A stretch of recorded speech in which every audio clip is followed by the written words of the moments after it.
19 radio सक्रियता।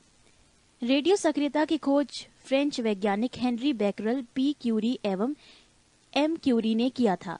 इस खोज के लिए इन तीनों को संयुक्त रूप से नोबेल पुरस्कार मिला।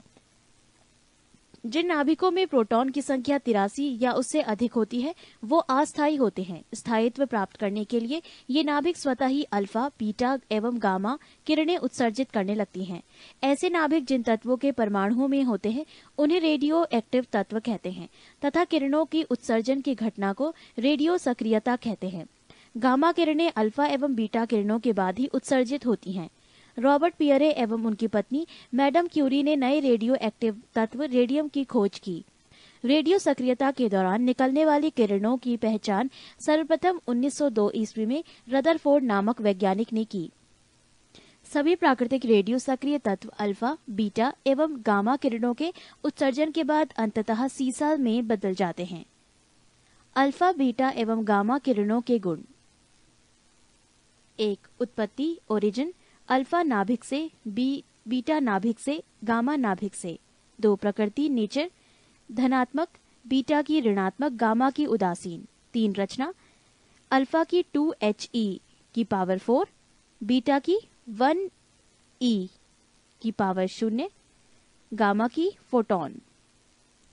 4. द्रव्यमान, अल्फा का 6.6 गुणा 10 की पावर -27 किलोग्राम, बीटा की 9.1 गुणा 10 की पावर -31 किलोग्राम, गामा 0। 5. गुण आवेश, अल्फा की +2E, बीटा की -1.6 गुणा 10 की पावर -19 C, गामा 0। 6. गुण फोटोग्राफिक प्लेट पर प्रभाव, अल्फा की स्क्वायर रूट, बीटा की स्क्वायर रूट तथा गामा की स्क्वायर रूट। 7. विद्युत चुंबकीय क्षेत्र का प्रभाव, अल्फा की स्क्वायर रूट, बीटा की स्क्वायर रूट, गामा की डैश। यहाँ पे स्क्वायर रूट जैसा साइन दिया गया है। संबंधित चिन्ह के लिए आप अपने मित्र या अपने सहयोगी से संपर्क कर सकते हैं। सबसे अधिक वेधन क्षमता गामा किरण की होती है। सबसे अधिक आयनन क्षमता अल्फा किरण की होती है। एक अल्फा किरण के निकलने से परमाणु संख्या में 2 इकाई तथा द्रव्यमान संख्या में 4 इकाई की कमी होती है। स्थायी नाभिक एवं अस्थायी नाभिक में अंतर।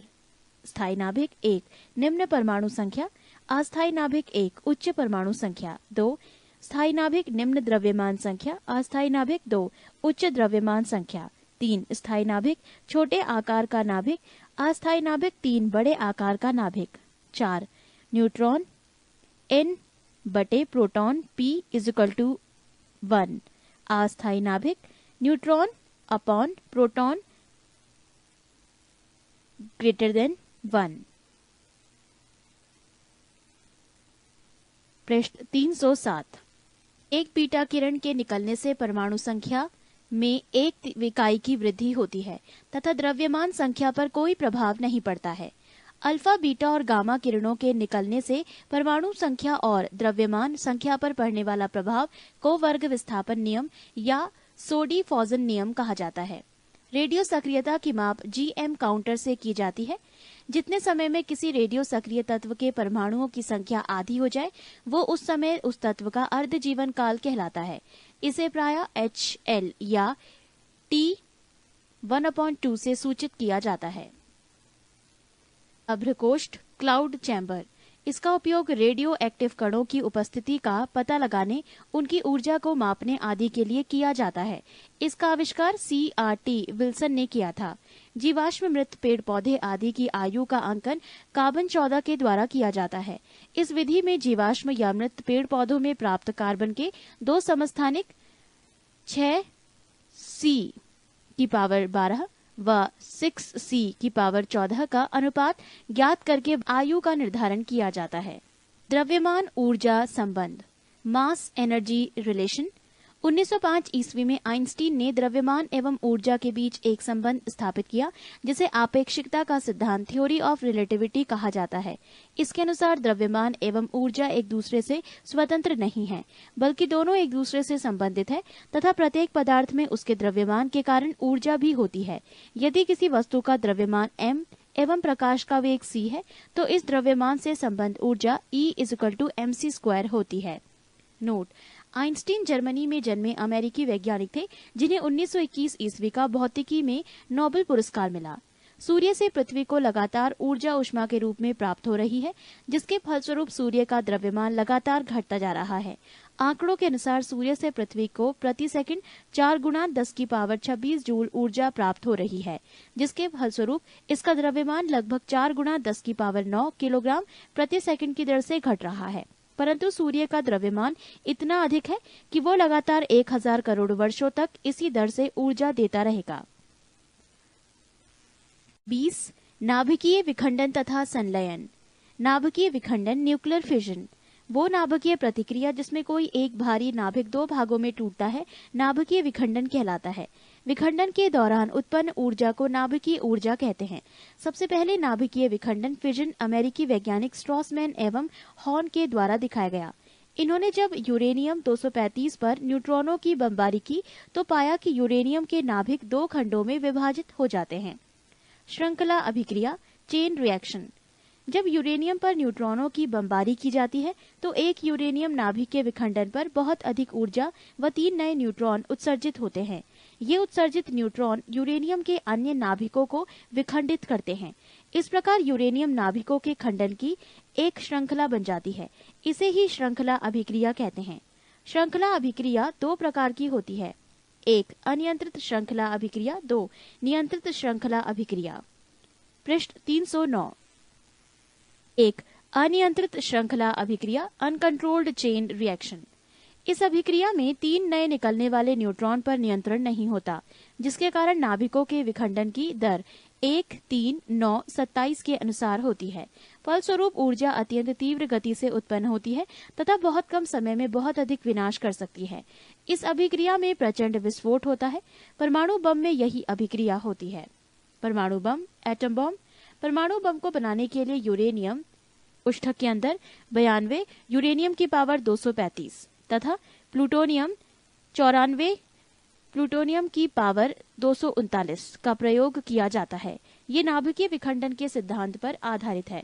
परमाणु बम का सर्वप्रथम प्रयोग द्वितीय विश्व युद्ध के दौरान संयुक्त राज्य अमेरिका के द्वारा जापान के विरुद्ध किया गया था।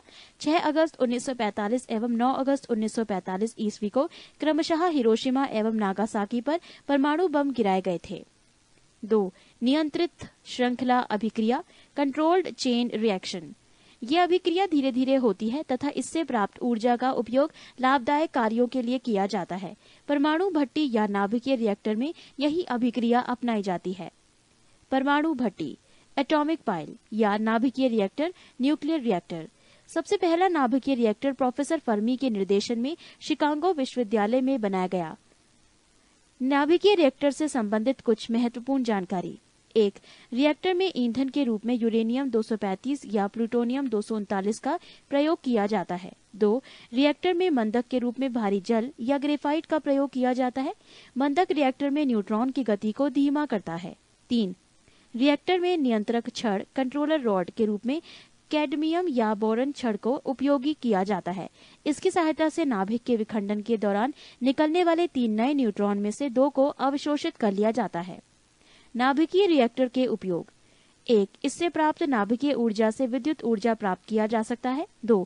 रिएक्टर में अनेक प्रकार के समस्थानिक उत्पन्न किया जा सकता है, जिसका उपयोग चिकित्सा, विज्ञान, कृषि आदि में किया जा सकता है। नाभिकीय संलयन न्यूक्लियर फ्यूजन। जब 2 या 2 से अधिक हल्के नाभिक संयुक्त होकर एक भारी नाभिक बनाते हैं तथा अत्यधिक ऊर्जा विमुक्त करते हैं तो इस अभिक्रिया को नाभिकीय संलयन कहते हैं। एक नाभिकीय संलयन अभिक्रिया का उदाहरण है 1H2 plus 1H3 vector 2HE4 plus 0N1 plus 17.6 MeV। सूर्य एवं तारों से प्राप्त ऊर्जा एवं प्रकाश का स्रोत नाभिकीय संलयन है। नाभिकों को संलयित करने के लिए करीब 10 की पावर 8 केल्विन के उच्च ताप तथा अत्यंत उच्च दाब की आवश्यकता होती है। Hydrogen bomb. हाइड्रोजन बम का आविष्कार अमेरिकी वैज्ञानिकों ने 1952 ईस्वी में किया। ये नाभिकीय संलयन फ्यूजन पर आधारित है। ये बम परमाणु बम की अपेक्षा 1000 गुना अधिक शक्तिशाली होता है। 21. ब्रह्मांड पृथ्वी को घेरने वाली अपार आकाश तथा उसमें उपस्थित सभी खगोलीय पिंड जैसे मंदाकिनी, तारे, ग्रह, उपग्रह आदि एवं संपूर्ण ऊर्जा को समग्र रूप से ब्रह्मांड यानी यूनिवर्स कहते हैं। ब्रह्मांड से संबंधित अध्ययन को ब्रह्मांड विज्ञान कॉस्मोलॉजी कहते हैं। ब्रह्मांड इतना विशाल है जिसकी हम कल्पना भी नहीं कर सकते। इसके आकार की विशालता, इसमें तारों की संख्या, अपार दूरी तथा द्रव्यमान का अनुमान लगाना कठिन है। फिर भी बड़े परिमाण की संख्याओं के सहारे इनका अनुमान लगाने की कोशिश की जाती है। खगोल वैज्ञानिकों के अनुसार ब्रह्मांड में सैकड़ों अरब यानी 10 की पावर 11 मंदाकिनी है तथा प्रत्येक मंदाकिनी में लगभग 100 अरब यानी 10 की पावर 11 तारे हैं। इस प्रकार तारों की कुल संख्या 10 की पावर 11 गुणा 10 की पावर 11 बराबर 10 की पावर 22 कोटि की होगी। पृष्ठ 310 ब्रह्मांड की उत्पत्ति, evolution on off the universe. ब्रह्मांड के प्रारंभ तथा इसके भविष्य के प्रश्न को लेकर अनेक सिद्धांत व्यक्त किए गए हैं। उन सभी सिद्धांतों में बिग बैंग सिद्धांत, बिग बैंग थ्योरी को सर्वाधिक मान्यता प्राप्त हुई है। ये सिद्धांत उस समय प्रतिपादित किया गया जब खगोल विज्ञानियों ने विकसित टेलीस्कोप तथा अन्य वैज्ञानिक साधनों द्वारा प्रेक्षणों के आधार पर यह बतलाया कि हमारा ब्रह्मांड लगातार फैलता जा रहा है। बिग बैंग सिद्धांत, बिग बैंग थ्योरी। इस सिद्धांत का स्पष्टीकरण बेल्जियम के खगोलज्ञ एवं पादरी जॉर्ज लेमेटर ने दिया। इस सिद्धांत के अनुसार अरबों साल पहले ये ब्रह्मांड घनीभूत अवस्था में था और एक बिंदु के रूप में था।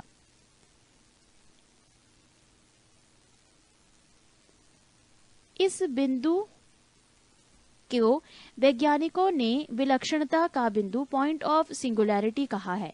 इस बिंदु में एक महाविस्फोट हुआ और इसका विस्तार होना शुरू हो गया। इस महाविस्फोट ने अति सघन पिंड बिंदु को छिन्न भिन्न कर दिया और इस पिंड के टूटे हुए अंश अर्थात फोटोन तथा लेप्टोक्वार्क ग्लूऑन अंतरिक्ष में दूर दूर तक छिटक गए और उसी से आकाश गंगाएं बनी जो अभी तक भाग रही हैं। इस सिद्धांत के अनुसार बिग बैंग के तत्काल बाद 1 सेकंड के कई गुना छोटे भाग के समय अंतराल से ब्रह्मांड परमाणविक आकार में बढ़कर कॉस्मिक आकार में बदल गया। तदुपरांत ब्रह्मांड के प्रसार की गति थोड़ी धीमी हुई पर इसका ताप काफी समय तक अत्यधिक रहा। 1 खरब वर्षों के उपरांत तारों तथा गैलेक्सियों का पहली बार अवतरण हुआ। हमारा सौरमंडल भी 4.5 खरब वर्ष पूर्व बना है। पृथ्वी पर जीवन की शुरुआत लगभग 0.37 खरब वर्ष पूर्व हुआ। हरमन बॉन्डी, थॉमस गोल्ड और फ्रेड हायल नाम के ब्रिटिश वैज्ञानिकों ने बिग बैंग सिद्धांत को चुनौती दी। उन्होंने 1948 ईस्वी में ब्रह्मांड की उत्पत्ति के एक नए सिद्धांत को प्रस्तुत किया जिसे स्थायी अवस्था सिद्धांत कहा जाता है। स्थायी अवस्था सिद्धांत, स्टेडी स्टेट थ्योरी। इस सिद्धांत के अनुसार ब्रह्मांड का ना तो महाविस्फोट के साथ आरंभ हुआ था, ना ही कभी इसका अंत होगा, अर्थात इस विशाल ब्रह्मांड का ना आदि है और ना अंत। इस सिद्धांत के अनुसार आकाश गंगाएं आपस में दूर तो होती जाती हैं, परंतु उनका आकाशीय घनत्व अपरिवर्तित रहता है, यानी दूर होती आकाश गंगाओं के बीच की खाली जगहों में नई आकाश गंगाएं बनती रहती हैं। इसीलिए ब्रह्मांड का पदार्थ घनत्व एकदम स्थिर बना रहता है। आज तक दिए गए सभी सिद्धांतों में बिग बैंग सिद्धांत को ही सबसे ज्यादा मान्यता प्राप्त हुई। बिग बैंग सिद्धांत का प्रतिपादन निम्नांकित 3 अन्वेषणों पर आधारित है। 1. ब्रह्मांड का लगातार प्रसार, continuous expansion of the universe. 2. ब्रह्मांड विद्युत चुंबकीय विकिरण से भरा है, universal is filled with electromagnetic radiation. 3. ब्रह्मांड का अधिकाधिक द्रव्यमान रहस्यमय ढंग से हमारी दृष्टि से परे है। Most of the mass of universe is mysteriously hidden from our view. ब्रह्मांड के प्रसार का सिद्धांत डॉपलर प्रभाव पर प्राप्त प्रेक्षण, जिसे अवरक्त विस्थापन रेडशिफ्ट कहा जाता है, पर आधारित है। अवरक्त विस्थापन रेडशिफ्ट। यदि हम प्रकाश स्रोत की ओर चलें तो प्रकाश तरंग की आवृत्ति में आभासी वृद्धि होगी, अर्थात ये दृश्य आप्रकाश के स्पेक्ट्रम के नीले वर्ण की ओर विस्थापित होगी। इसके विपरीत यदि प्रकाश स्रोत की दूरी हमसे बढ़ती जाए तो प्राप्त प्रकाश की आवृत्ति में आभासी ह्रास होगा और ये आवृत्ति दृश्य स्पेक्ट्रम के लाल वर्ण की ओर विस्थापित होगी। इस प्रकार के विस्थापन को अवरक्त विस्थापन कहते हैं। पृष्ठ 311। अवरक्त विस्थापन में इसके आधार पर ही 1929 ईस्वी में कैलिफोर्निया स्थित माउंट विल्सन वैधशाला ऑब्जर्वेटरी में कार्य करते हुए एडविन हब्बल ने ब्रह्मांड में होने वाले प्रसार की पुष्टि की। अपने प्रेक्षणों के दौरान हब्बल ने पाया कि कुछ निकटतम मंदाकिनियों के वर्णक्रमों की अवशोषण रेखाएं वर्णक्रम के लाल छोर की ओर खिसक रही हैं। अतः अपने प्रेक्षणों के क्रम में वो निम्नलिखित 2 निष्कर्षों पर पहुंचे। 1. सभी मंदाकिनी गैलेक्सी हमसे दूर जा रहे हैं। 2. कोई मंदाकिनी हमसे जितनी दूरी पर है वो उतनी ही तेजी से हमसे दूर जा रहा है।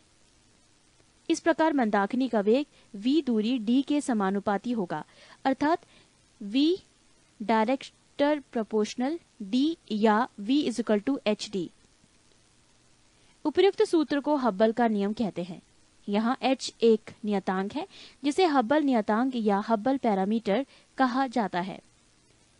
नियतांक h का मात्रक किलोमीटर सेकंड की पावर -1 बटे MPC तथा इसका मान 67 किलोमीटर सेकंड की पावर -1 बटे MPC होता है। MPC mega parsec. Hubble parameter का मात्रक समय का व्युत्क्रम इनवर्स ऑफ टाइम होता है, अतः अवश्य ही समय का मात्रक होगा। इस प्रकार हम यदि समय को पीछे लेते जाएं तो ब्रह्मांड की आयु का आकलन से 15 × 10⁹ वर्ष आता है। प्राप्त प्रेक्षणों के आधार पर ब्रह्मांड की आयु 10 × 10⁹ वर्ष से 19 × 10⁹ वर्ष के बीच होती है। नोट: हब्बल के मंदाकिनियों के प्रतिसरण ही सेशन के नियम पर आइजक एसिमोव का कहना है कि हब्बल के निरूपण के अनुसार यदि दूरी के साथ प्रतिसरण की गति बढ़ती जाए तो 125 करोड़ प्रकाश वर्ष की दूरी पर मंदाकिनियां इस तेजी से प्रतिसरण करेंगी कि उन्हें देख पाना हमारे लिए संभव नहीं होगा। मंदाकिनी गैलेक्सी। मंदाकिनी अरबों तारों का एक विशाल निकाय है। तारे मंदाकिनियों के साथ बंधे रहते हैं। इसके लिए चारों मौलिक बलों गुरुत्वाकर्षण बल, विद्युत चुंबकीय बल, इलेक्ट्रॉन मैग्नेटिक फोर्स प्रबल या दृढ़ बल, स्ट्रॉन्ग फोर्स और कमजोर बल वीक फोर्स में गुरुत्वाकर्षण बल जिम्मेदार होता है। ब्रह्मांड में लगभग 100 अरब मंदाकिनियां यानी 10⁻11 मंदाकिनियां हैं और प्रत्येक मंदाकिनियों में लगभग 100 अरब तारे यानी 11⁻11 तारे होते हैं। यानी ब्रह्मांड में तारों की कुल संख्या लगभग 10⁻22 है। प्रत्येक मंदाकिनी में तारों के अतिरिक्त गैसें तथा धूल होती है। मंदाकिनी का 98% भाग तारों से तथा शेष 2% गैसों या धूल से बना है। नोट: मंदाकिनी की विशालता के कारण इसे प्रायद्वीप ब्रह्मांड कहा जाता है। मंदाकिनी का वर्गीकरण, क्लासिफिकेशन ऑफ गैलेक्सी। मंदाकिनियों को प्रायः उनके आकृति के आधार पर 3 वर्गों में बांटा गया है। 1 सर्पिल स्पाइरल, 2 दीर्घवृत्तीय एलिप्टिकल और 3 अनियमित इररेगुलर। अब तक की ज्ञात मंदाकिनियों में 80% सर्पिल, 17% और दीर्घवृत्तीय तथा 3% अनियमित आकार वाली हैं। हमारी मंदाकिनी दुग्ध मेखला, मिल्की वे या आकाशगंगा और इसकी सबसे नजदीकी मंदाकिनी देवयानी एंड्रोमेडा सर्पिल आकार वाली मंदाकिनी है। सर्पिल मंदाकिनियां दूसरी मंदाकिनियों से प्रायः काफी बड़ी होती है। दुग्ध मेखला, our own galaxy the milky way. हमारा सौरमंडल दुग्ध मेखला, मिल्की वे या आकाशगंगा नामक मंदाकिनी का सदस्य है। इसकी व्यास लगभग 10⁵ प्रकाश वर्ष और ये मंथर गति से चक्कर काट रही है। दुग्ध मेखला मंदाकिनी अपने केंद्र के चारों ओर धीरे धीरे घूमती है और तारे इसके केंद्र के चारों ओर धीरे धीरे घूमते हैं। सूर्य भी सौरमंडल सहित इसके केंद्र के चारों ओर घूर्णन करता है। इसे एक परिक्रमा पूरी करने में लगभग 250 मिलियन 250 करोड़ वर्ष लगता है। पृथ्वी पर लोग दुग्ध मेखला मंदाकिनी का अभिमुख दृश्य एंड ऑन व्यू और साइड व्यू देख पाते हैं, क्योंकि पृथ्वी स्वयं इस मंदाकिनी का हिस्सा है। पृष्ठ 312। हमारी मंदाकिनी के में तारे चपटी चक्री का नुमा संरचना में अंतर्वृष्ट होते हैं, जो अंतरिक्ष के अंदर 10⁵ प्रकाश वर्ष तक फैली होती है। तारों की चक्रिका केंद्र पर काफी मोटी होती है, जो मंदाकिनी के केंद्र पर तारों के अपेक्षाकृत उच्च सांद्रण को दर्शाता है। हमारा सूर्य और उसके ग्रह मंदाकिनी के केंद्रीय भाग से लगभग 3 × 10⁴ प्रकाश वर्ष की दूरी पर इस चक्रीय नुमा संरचना के एक पार्श्व पर स्थित है। अतः सूर्य दुग्ध मेखला मंदाकिनी के केंद्र से काफी दूर है। यदि आकाश स्वच्छ है तो दुग्ध मेखला मंदाकिनी अंधेरी रात में उत्तर से दक्षिण आकाश में हल्के सफेद तारों की चौड़ी पट्टी के रूप में प्रतीत होती है, जो करोड़ों टिमटिमाते तारों से मिलकर बनी है। अंधेरी रात में पृथ्वी से देखने पर यह प्रकाश की बहती हुई नदी की तरह प्रतीत होती है। ये आकाश गंगा कहलाती है। तारामंडल। तारामंडल पृथ्वी से देखने पर तारों का कोई समूह किसी विशेष आकृति के रूप में प्रतीत होता है। हमारे पूर्वजों ने ऐसे कई तारा समूह में कुछ आकृतियों की कल्पना की और उनको विशिष्ट नाम दिए। तारों के किसी ऐसे समूह को तारामंडल कहते हैं। इन तारामंडलों का नामकरण उनकी आकृति के आधार पर की गई है। प्रमुख तारामंडल है वृहत सप्तऋषि मंडल, अर्सा मेजर, लघु सप्तऋषि अर्सा माइनर, मृग, ओरियन, सिग्नस, हाइड्रा आदि। आकाश में कुल 89 तारामंडल हैं। इनमें से सबसे बड़ा तारामंडल सेंटोरस है, जिसमें 94 तारे हैं। हाइड्रा में कम से कम 68 तारे हैं। वृहत सप्तऋषि नामक तारामंडल में बहुत से तारे हैं, जिसमें 7 सर्वाधिक चमकदार तारे हैं जो आसानी से दिखाई देते हैं। इन तारों से बना तारामंडल सामान्यतया वृहत सप्तऋषि या बिग डिपर कहलाता है। लघु सप्तऋषि में भी अधिक चमक वाले 7 प्रमुख तारे हैं। उत्तरी गोलार्ध में वृहत सप्तऋषि एवं लघु सप्तऋषि तारामंडलों को प्रायः बसंत ऋतु में देखा जा सकता है। मृग। ओरियन तारामंडल को शीत ऋतु में देखा जा सकता है। मृग सर्वाधिक भव्य तारामंडलों में से एक है। इसमें 7 चमकीले तारे हैं, जिनमें से 4 किसी चतुर्भुज की आकृति बनाने प्रतीत होते हैं। इस चतुर्भुज के एक कोने पर सबसे विशाल तारों में एक बीटल गीज नाम का तारा स्थित है, जबकि दूसरे विपरीत कोने पर रिगेल नामक अन्य चमकदार तारा स्थित है। मृग के अन्य 3 प्रमुख तारे तारामंडल के मध्य में एक सरल रेखा में अवस्थित है। तारे। तारे यानी स्टार्स ऐसे खगोलीय पिंड हैं जो लगातार प्रकाश एवं ऊष्मा उत्सर्जित करते रहते हैं। अतः सूर्य भी एक तारा है।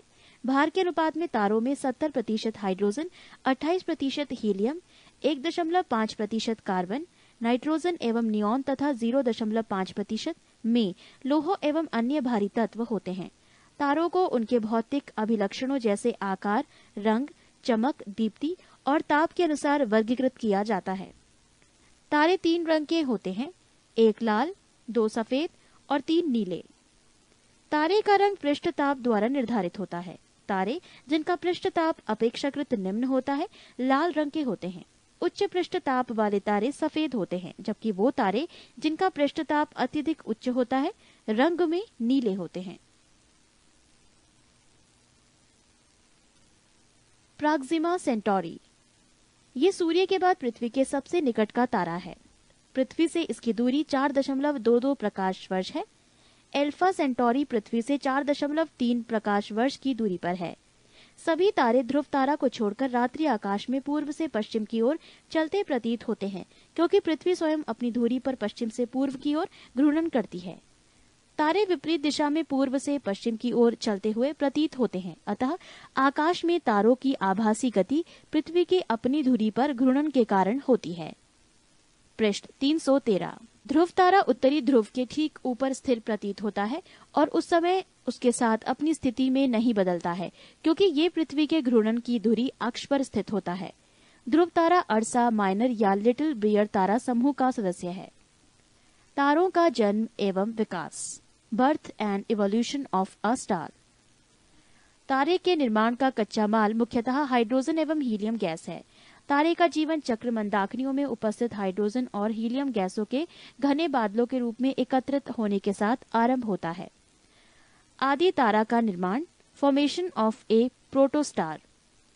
तारे का जीवन चक्र आकाशगंगा में हाइड्रोजन तथा हीलियम गैस के संघनन से प्रारंभ होता है, जो अंततः घने बादलों का रूप धारण कर लेते हैं। इन बादलों को ऊर्ट बादल, ऊर्ट क्लाउड्स कहा जाता है। इन बादलों का ताप 173 डिग्री सेल्सियस होता है। जैसे जैसे इन बादलों का आकार बढ़ता जाता है, गैसों के अणुओं के बीच गुरुत्वाकर्षण बल बढ़ता जाता है।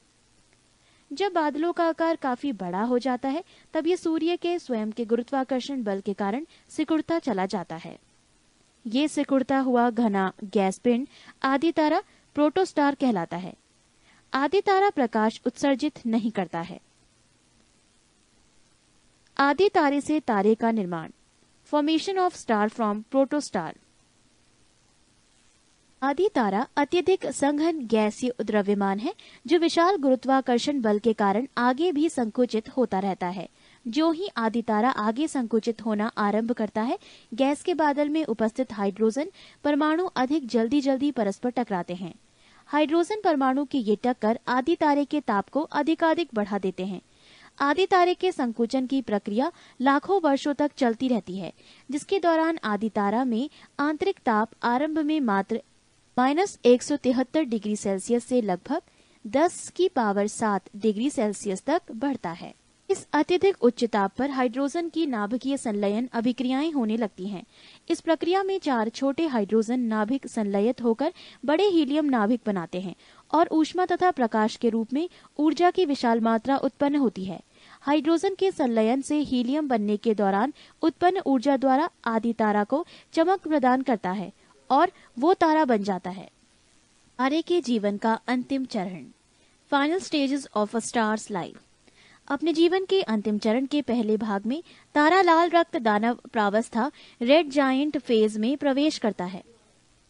इसके बाद उसका भविष्य उसके प्रारंभिक द्रव्यमान पर निर्भर करता है। यहाँ 2 स्थितियां उत्पन्न होती हैं। 1, यदि तारे का प्रारंभिक द्रव्यमान सूर्य के द्रव्यमान के तुल्य होता है तो रक्त दानव तारा अपने प्रसारित बाह्य आवरण को खो देता है और उसका क्रोड सिकुड़कर श्वेत वामन तारा व्हाइट ड्वार्फ स्टार बनाता है, जो अंततोगत्वा अंतरिक्ष में पदार्थ के सघन पिंड के रूप में नष्ट हो जाता है।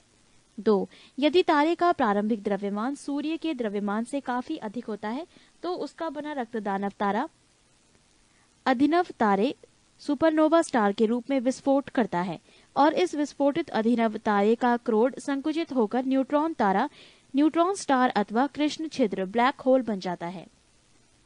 रक्त दानव प्रावस्था रेड जायंट फेज। आरंभ में तारों में मुख्यतः हाइड्रोजन होती है। समय बीतने के साथ हाइड्रोजन केंद्र से बाहर की ओर हीलियम में परिवर्तित हो जाती है। अब जब तारे के क्रोड में उपस्थित संपूर्ण हाइड्रोजन हीलियम में परिवर्तित हो जाएगी तो क्रोड में संलयन अभिक्रिया बंद हो जाएगी। पृष्ठ 314। संलयन अभिक्रियाओं के बंद हो जाने के कारण तारे के क्रोड के भीतर दाब कम हो जाएगा और क्रोड अपने निजी गुरुत्व के तहत संकुचित होने लगेगा। लेकिन तारे के बाहरी आवरण में कुछ हाइड्रोजन बची रहती है जो संलयन अभिक्रिया कर ऊर्जा विमुक्त करती रहेगी, परंतु तीव्रता बहुत ही कम होगी।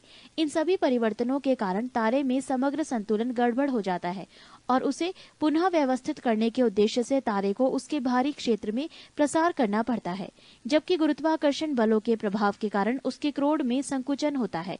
अतः सामान्य तारे से रक्त दानव तारे में परिवर्तन में तारे का क्रोड सिकुड़ता है, जबकि बाहरी आवरण में अत्यधिक प्रसार होता है।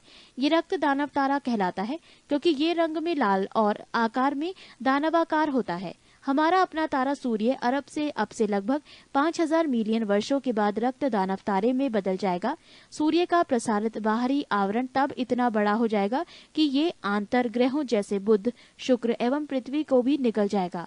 तारा रक्त दानव प्रावस्था में अपेक्षाकृत थोड़े समय ही रहता है क्योंकि इस अवस्था में ये नितांत अस्थायी रहता है। श्वेत वामन तारे का निर्माण, formation of white dwarf star. जैसा कि ऊपर बताया गया है कि तारा जब रक्त दानव प्रावस्था में पहुंचता है तो उसका भविष्य उसके द्रव्यमान पर निर्भर करता है। जब रक्त दानव तारा का द्रव्यमान सूर्य के द्रव्यमान के तुल्य होगा तो वो अपना प्रसारित बाह्य आवरण खो देगा, केवल उसका क्रोड बचा रहेगा। ये हीलियम क्रोड गुरुत्वाकर्षण के कारण धीरे धीरे द्रव्य के अत्यधिक संघन पिंड में संकुचित होगा। हीलियम क्रोड के इस अत्यधिक संकुचन के कारण क्रोड का ताप अत्यधिक बढ़ जाएगा और नाभिकीय संलयन अभिक्रियाओं का एक अन्य सेट प्रारंभ हो जाएगा, जिसमें हीलियम भारी तत्वों जैसे कार्बन में परिवर्तित होगा और ऊर्जा की अत्यधिक विशाल मात्रा निर्मुक्त होगी। इस प्रकार के क्रोड के संपूर्ण हीलियम थोड़े ही समय में कार्बन में परिवर्तित हो जाएगी और तब पुनः संलयन अभिक्रियाएं पूर्णतः रुक जाएंगी। अब ज्यों ही तारे के भीतर उत्पन्न हो रही ऊर्जा बंद हो जाएगी, तारे का क्रोड उसके अपने भार के कारण सिकुड़ने लगेगा और वो श्वेत वामन तारा व्हाइट ड्वार्फ स्टार बन जाएगा। श्वेत वामन एक मृत तारा है क्योंकि ये संलयन प्रक्रिया द्वारा कोई नवीन ऊर्जा नहीं उत्पन्न करता है। श्वेत वामन तारा जब अपनी संचित संपूर्ण ऊर्जा खो देता है तो वो चमकना बंद कर देगा। इसके बाद श्वेत वामन तारा कृष्ण वामन ब्लैक ड्वार्फ हो जाएगा और अंतरिक्ष में पदार्थ के सघन पिंड के रूप में विलीन हो जाएगा। श्वेत वामन तारे का घनत्व लगभग 10,000 किलोग्राम प्रति मीटर की क्यूब होता है। एक धुंधले श्वेत वामन तारे सीरियस नामक चमकीले तारे के निकट देखा गया है। महान भारतीय वैज्ञानिक चंद्रशेखर ने उन तारों का विस्तृत अध्ययन किया जो श्वेत वामन तारों में परिवर्तित होकर अपना जीवन समाप्त करते हैं। चंद्रशेखर ने निष्कर्ष निकाला कि सूर्य के द्रव्यमान के 1.44 गुना से कम द्रव्यमान वाले तारे श्वेत वामन तारे के रूप में समाप्त होते हैं और सूर्य के द्रव्यमान के 1.44 गुना से अधिक द्रव्यमान के तारे अभिनव तारे के रूप में विस्फोट करते हैं, जो न्यूट्रॉन तारों या कृष्ण छिद्र में परिवर्तित होकर अपना जीवन समाप्त करते हैं। सौर द्रव्यमान या सूर्य के द्रव्यमान के 1.44 गुना की अधिकतम सीमा तारे के लिए श्वेत वामन के रूप में अपना जीवन समाप्त करने के लिए को चंद्रशेखर सीमा के नाम से जाना जाता है, अर्थात एम स्टार ग्रेटर के नीचे डैश का साइन है। संबंधित चिन्ह के लिए आप अपने मित्र से संपर्क कर सकते हैं। M star greater than equal to 1.44 M sun को चंद्रशेखर सीमा कहते हैं। इसी सिद्धांत के लिए डॉक्टर सुब्रमण्यम चंद्रशेखर को 1983 ईस्वी में नोबेल पुरस्कार से सम्मानित किया गया था। पृष्ठ 315। अभिनव तारे तथा न्यूट्रॉन तारे का निर्माण, formation of supernova star and neutron star. यदि किसी तारे का द्रव्यमान सूर्य के द्रव्यमान से बहुत अधिक हो तो रक्त दानव प्रावस्था के क्रम में इसके हीलियम क्रोड के संकुचन से विमुक्त नाभिकीय ऊर्जा बाहरी आवरण में तेज दमक के साथ विस्फोट उत्पन्न कर देती है। ये विस्फोट आकाश को कई दिनों तक प्रकाशित करता है। ऐसा विस्फोटक तारा अभिनव सुपरनोवा तारा कहलाता है। सुपरनोवा विस्फोट के बाद भी इसके क्रोड को संकुचन होते रहता है और वो न्यूट्रॉन तारा बन जाता है। हमारी मंदाकिनी दुग्ध मेखला में न्यूट्रॉन तारों की संख्या का अनुमान लगभग 10 की पावर 8 लगाया गया है, जिनमें से लगभग 1000 ऐसे तारों को देखा गया है। न्यूट्रॉन तारे का घनत्व नाभिकीय घनत्व की कोटि का 10 की पावर 17 किलोग्राम प्रति मीटर क्यूब होता है। न्यूट्रॉन तारों का द्रव्यमान सूर्य के द्रव्यमान का लगभग 2 गुना तथा त्रिज्या लगभग 10 किलोमीटर होती है। ये अदीप्त होता है तथा सीधे तौर पर नहीं देखा जा सकता है। कृष्ण छिद्र ब्लैक होल। न्यूट्रॉन तारे का भविष्य भी उसके द्रव्यमान पर निर्भर करता है। अनुमान के अनुसार भारी न्यूट्रॉन तारों का संकुचन अनिश्चित काल तक हो सकता है। इसी क्रम में जब m द्रव्यमान का एक न्यूट्रॉन तारा संकुचित होकर त्रिज्या r बराबर 2gm प्रति c स्क्वायर, जहां c प्रकाश की चाल तथा g गुरुत्वाकर्षण नियतांक है, प्राप्त कर ले तब वो कृष्ण छिद्र ब्लैक होल बन जाता है। सर्वप्रथम मिचेल ने कृष्ण छिद्र के अस्तित्व की कल्पना की थी। कृष्ण छिद्र अपने पृष्ठ से किसी चीज का, यहाँ तक कि प्रकाश का भी पलायन नहीं होने देते हैं। कारण यह है कि कृष्ण छिद्रों में अत्यधिक आकर्षण बल होता है। कृष्ण छिद्रों से प्रकाश भी पलायन नहीं कर सकता है, इसीलिए कृष्ण छिद्र अदृश्य होते हैं, वो देखे नहीं जा सकते हैं। इसकी उपस्थिति को आकाश में उसके पड़ोसी पिंडों पर उसके गुरुत्वाकर्षण क्षेत्र के प्रभाव द्वारा केवल महसूस किया जा सकता है। विविध 22 वैज्ञानिक उपकरण। 1. अक्यूम्युलेटर। इस उपकरण के द्वारा विद्युत ऊर्जा का संग्रह किया जाता है। इस विद्युत को आवश्यकता पड़ने पर काम में लिया जा सकता है। 2. एरोमीटर। इस उपकरण का प्रयोग वायु एवं गैस का भार तथा घनत्व ज्ञात करने में होता है। 3. अल्टीमीटर। इसका उपयोग उड़ते हुए विमान की ऊंचाई नापने के लिए किया जाता है। 4. अमीटर। इसका उपयोग विद्युत धारा को मापने के लिए किया जाता है। 5. अनीमोमीटर। ये उपकरण हवा की शक्ति तथा गति को मापता है। 6. ऑडियोमीटर। ये उपकरण ध्वनि की तीव्रता मापने के काम में आता है। 7. ऑडियोफोन। इसका उपयोग लोग सुनने में सहायता के लिए कान में लगाने के लिए करते हैं। 8. Ballistic galvanometer. इसका उपयोग लघु धारा माइक्रो एम्पियर को नापने में करते हैं। 9. बैरोग्राफ। इसके द्वारा वायुमंडल के दाब में होने वाले परिवर्तन को मापा जाता है। 10. बैरोमीटर। ये उपकरण वायु दाब मापने के काम में आता है। 11. बाइनोक्यूलर। ये उपकरण दूर की वस्तुएं देखने के काम में आता है। 12. कैलिपर्स। इसके द्वारा बेलनाकार वस्तुओं के अंदर तथा बाहर के व्यास मापे जाते हैं तथा इससे वस्तु की मोटाई भी मापी जाती है। 13. कैलोरीमीटर। ये उपकरण तांबे का बना होता है और ऊष्मा की मात्रा ज्ञात करने के काम में आता है। पृष्ठ 316। 14. कार्बोरेटर। इस उपकरण का उपयोग अंतः दहन पेट्रोल इंजनों में होता है। इस यंत्र से पेट्रोल तथा हवा का मिश्रण बनाया जाता है। 15. कार्डियोग्राम। इसके द्वारा हृदय गति की जांच की जाती है। इसको इलेक्ट्रोकार्डियोग्राम भी कहते हैं। 16. क्रोनोमीटर। ये उपकरण जलयानों पर लगा होता है। इससे सही समय का पता लगता है। 17. सिनेमेटोग्राफी। इस उपकरण की छोटी छोटी फिल्म को बड़ा करके पर्दे पर लगातार क्रम में प्रक्षेपण प्रोजेक्शन के लिए प्रयोग किया जाता है। 18. Compass box. इस उपकरण के द्वारा किसी स्थान पर उत्तर दक्षिण दिशा का ज्ञान होता है। 19. कंप्यूटर। ये एक प्रकार की गणितीय यांत्रिक व्यवस्था है। इसका उपयोग गणितीय समस्याओं एवं गणनाओं को हल करने में होता है। 20. साइक्लोट्रॉन। इस उपकरण की सहायता से आवेशित कणों जैसे नाभिक कण, प्रोटॉन, इलेक्ट्रॉन आदि को त्वरित किया जाता है। 21. डायनेसिटी मीटर। इस उपकरण का प्रयोग घनत्व ज्ञात करने में किया जाता है। 22. डिक्टाफोन। इसका उपयोग अपनी बात तथा आदेश दूसरे व्यक्ति को सुनाने के लिए रिकॉर्ड किया जाता है। ये प्रायः ऑफिसों में प्रयोग किया जाता है। 23. नमन मापी। यह उपकरण किसी स्थान पर नमन कोण मापने के लिए प्रयोग किया जाता है। 24. डायनोमोमीटर। इस यंत्र का प्रयोग इंजन द्वारा उत्पन्न की गई शक्ति को मापने में होता है। 25. एपिडास्कोप। इसका प्रयोग चित्रों को पर्दे पर प्रक्षेपण प्रोजेक्शन के मापने में होता है। 25. फेदोमीटर। ये यंत्र समुद्र की गहराई नापने का काम आता है। गैलेवेनोमीटर। इस यंत्र का उपयोग छोटे विद्युत परिपथों में विद्युत धारा की दिशा एवं मात्रा ज्ञात करने में किया जाता है। 28. गाइगर मूल काउंटर। इस उपकरण की सहायता से रेडियो एक्टिव स्रोत के विकिरण की गणना की जाती है। ग्रेविमीटर। इस यंत्र के द्वारा पानी की सतह पर तेल की उपस्थिति ज्ञात की जाती है। गायरोस्कोप। इस यंत्र से घूमती हुई वस्तुओं की गति ज्ञात करते हैं। हाइड्रोमीटर। इस उपकरण के द्वारा द्रवों का आपेक्षिक घनत्व ज्ञात करते हैं। हाइड्रोफोन।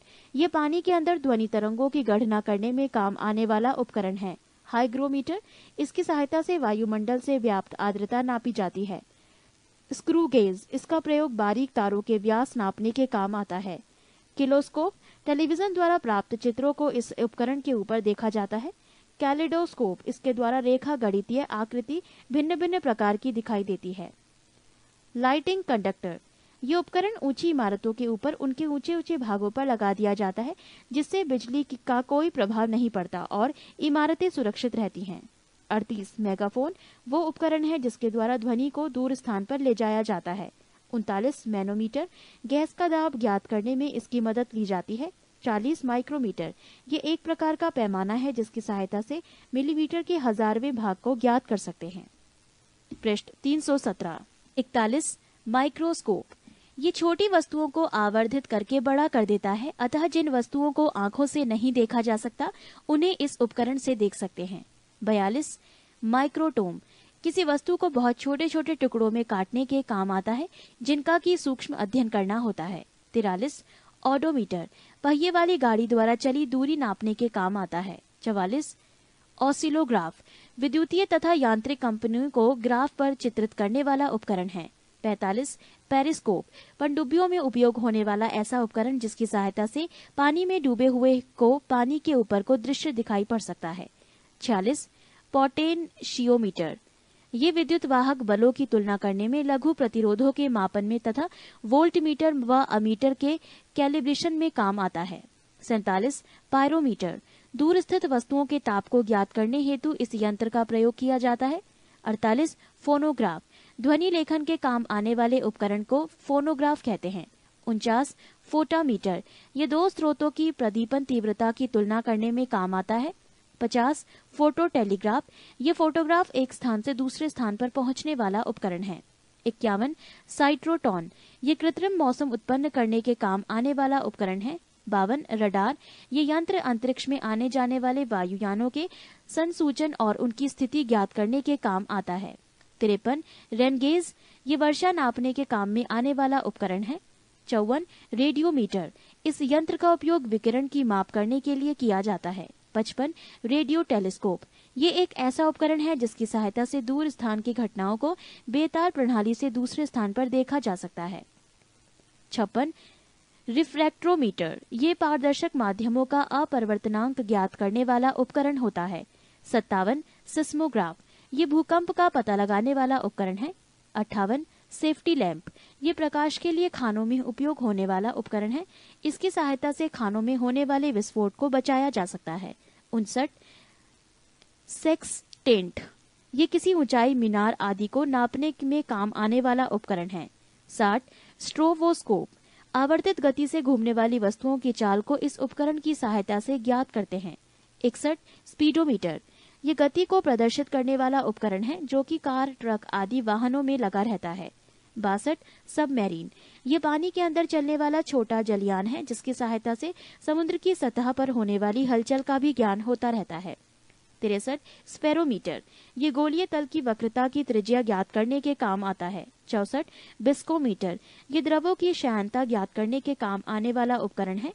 65 टेलीफोटोग्राफी, इस उपकरण की सहायता से गतिशील वस्तु का चित्र दूसरे स्थान पर प्रदर्शित किया जा सकता है।